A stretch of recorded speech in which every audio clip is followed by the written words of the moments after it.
His skin was dark brown, almost mocha-colored, and his face had been carved by genes and character into the face of a Nigerian king.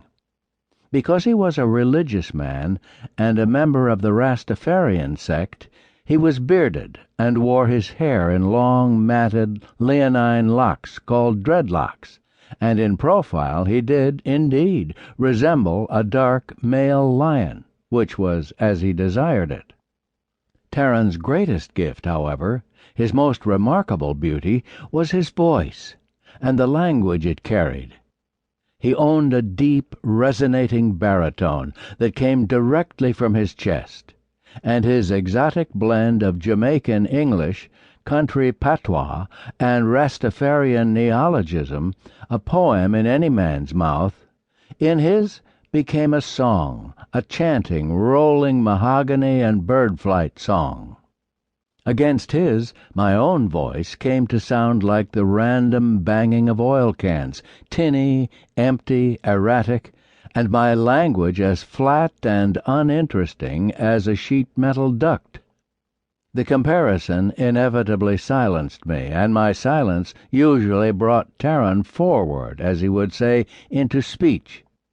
He told me of his childhood in Port Antonio, where the banana boats of United Fruit were loaded, his youth in the ghettos of Kingston, where whole large families lived in refrigerator cartons and abandoned Japanese cars, his years in the back streets of Montego Bay, where he had hustled as a middleman between the ganja growers in the hills and the dealers in the bay, and for the last 7 years his life among his ascendants, the Maroons of Yamkapong, where he himself had become a ganja grower.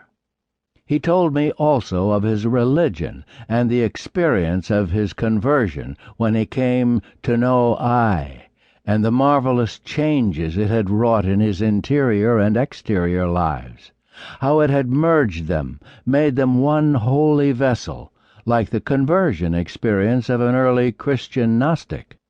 His political views, too, he described to me, and they were literally that, views, for he, like all true Rastafarians, was a visionary and believed in prophecy, specifically those of Marcus Garvey and the apocalyptic books of the Christian Bible.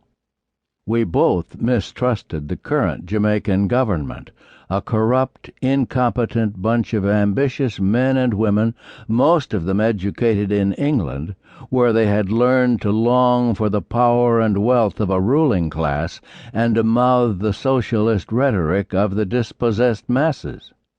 But while Tarrant saw every evidence of their corruption and incompetence as another welcome sign of the fire to come, I saw it merely as another depressing episode in the history of the New World. Evil confirmed and deepened Tarrant's belief in good. All it did for me was confirm and deepen my pessimism. The differences between us, it seemed to me, were so radical and thoroughgoing, the vocabulary and syntax of our respective lives so incomprehensible to the other, that what ordinarily should have repelled us in actuality attracted us, drew us together, so that we were like a pair of magnets clamped together, opposite pole to opposite pole. A consequence of this, or so I believed, was that neither of us took the other's descriptions of reality as revealing any reality except that of the teller himself. I believed that we looked into each other, but not through each other, to the world beyond. Almost the way lovers do, each man used the other to learn only about himself.